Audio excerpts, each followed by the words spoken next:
BA पाठ द्वितीय राजनीति विज्ञान की प्रमुख राज्य व्यवस्थाओं के अंतर्गत आज का हमारा आज का हमारा टॉपिक है जापान में नागरिकों के अधिकार। जापान एक आधुनिक विकसित राज्य है जहां संयुक्त राज्य अमेरिका और ब्रिटेन की शासन व्यवस्था का एक अद्भुत समागम है। अधिकारों के क्षेत्र में भी इन्हीं देशों से इनकी छाप मिलती है। जापान के संविधान में एक संपूर्ण अध्याय नागरिक अधिकारों के विवेचन के लिए रखा गया है। संविधान के अनुच्छेद 10 से 40 में इन अधिकारों का विस्तृत वर्णन है। जापान में यदि हम देखें कि नागरिकों को समानता का अधिकार, स्वतंत्रता का अधिकार, धार्मिक स्वतंत्रता का अधिकार, शोषण के विरुद्ध अधिकार, शिक्षा का अधिकार, न्यूनतम जीवन स्तर, संपत्ति का अधिकार, आर्थिक अधिकार और राजनीतिक अधिकार प्राप्त है। नवीन संविधान की तृतीय अध्याय में उल्लेखित मौलिक अधिकारियों का जापान वासियों पर, विशेषतः शिक्षित वर्ग पर अत्यंत गहरा प्रभाव पड़ा है और लोगों ने इसकी मुक्त कंठ से प्रशंसा की है, ऐसा थियोडोर मैकनेली का मानना है। जापान के संविधान में संयुक्त राज्य अमेरिका, भारत और फ्रांस के संविधानों की भांति नागरिकों को व्यापक राजनीतिक, आर्थिक और सामाजिक अधिकार प्रदान किए गए हैं। अधिकारों की झलक संविधान की प्रस्तावना में भी मिलती है, जिसमें दुनिया के सभी लोगों से शांति के साथ रहने, भय और आवश्यकताओं से मुक्ति के अधिकार को मान्यता दी गई है।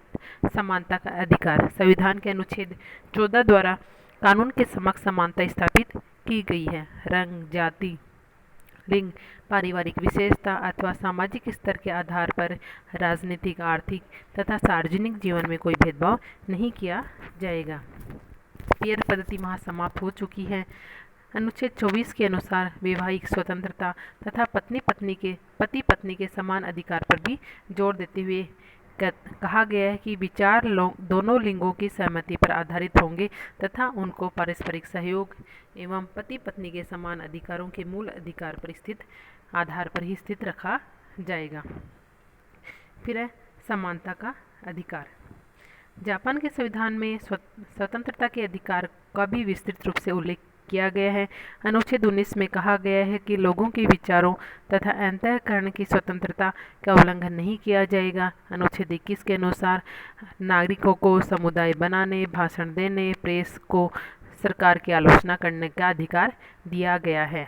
संचार के साधनों द्वारा व्यक्तिगत गोपनीयता को नष्ट नहीं किया जाएगा। प्रत्येक व्यक्ति को विदेश जाने तथा विदेशी नागरिकता स्वीकार करने का भी अधिकार है।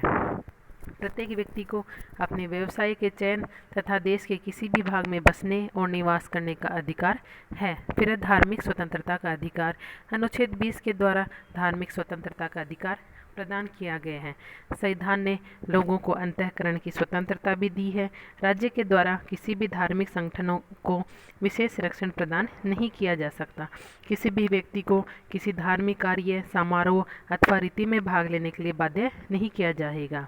राज्य के द्वारा धार्मिक शिक्षा प्रदान करने का भी निषेध है। शोषण के विरुद्ध अधिकार। अनुच्छेद 18 के अनुसार नागरिकों से उनकी इच्छा के विरुद्ध बलपूर्वक लिया गया श्रम अपराध माना गया है, जो विधि के अनुसार दंडित होगा। दास प्रथा को समाप्त कर दिया गया है तथा अनुच्छेद 27 द्वारा बच्चों के शोषण पर भी प्रतिबंध लगा दिया गया है। अनुच्छेद 26 के द्वारा जापानी नागरिकों को योग्यता अनुसार शिक्षा प्रदान करने का भी अधिकार दिया गया है। माता पिता का यह कर्तव्य है कि उनकी संतान सामान्य शिक्षा ग्रहण करे। अनिवार्य शिक्षा मुफ्त है। उच्च स्तरीय शिक्षा प्रत्येक योग्य व्यक्ति बिना किसी भेदभाव के ग्रहण कर सकता है। न्यूनतम जीवन स्तर। अनुच्छेद 25 के अनुसार समस्त प्रजाजनों को सांस्कृतिक जीवन के न्यूनतम स्तर को बनाए रखने का भी अधिकार है। इस दिशा में जीवन के प्रत्येक क्षेत्र में राज्य का यह कर्तव्य है कि वह समाज कल्याण, सामाजिक सुरक्षा तथा सार्वजनिक स्वास्थ्य में उत्तरोत्तर प्रगति करने का अविराम प्रयास करे। संपत्ति का अधिकार। अनुच्छेद 29 के अनुसार लोगों को संपत्ति रखने का अनुल्लंघनीय अधिकार है, लेकिन सार्वजनिक कल्याण हेतु राज्य को संपत्ति की सीमा के निर्धारण और जनता पर कराधान के अधिकार होंगे। आर्थिक अधिकारों में आर्थिक और सामाजिक सुरक्षा के क्षेत्र में भी व्यापक स्वतंत्रताओं की प्रत्याभूति की गई है। प्रत्येक व्यक्ति को काम करने और काम पाने का अधिकार है। पारिश्रमिक और विश्राम आदि कानून के द्वारा ही विनियमित होगा। श्रमिक संघों को भी जापानी संविधान में मान्यता दी गई है। राजनीतिक अधिकारों में के बारे में हम जानकारी प्राप्त करें तो हम पाएंगे कि संविधान के अनुसार प्रत्येक वयस्क व्यक्ति को मताधिकार प्रदान किया गया है। लोगों को सार्वजनिक पदों पर अधिकारियों को चुनने एवं अपदस्थ करने का भी अधिकार है। सार्वजनिक अधिकारी जनता के सेवक होते हैं।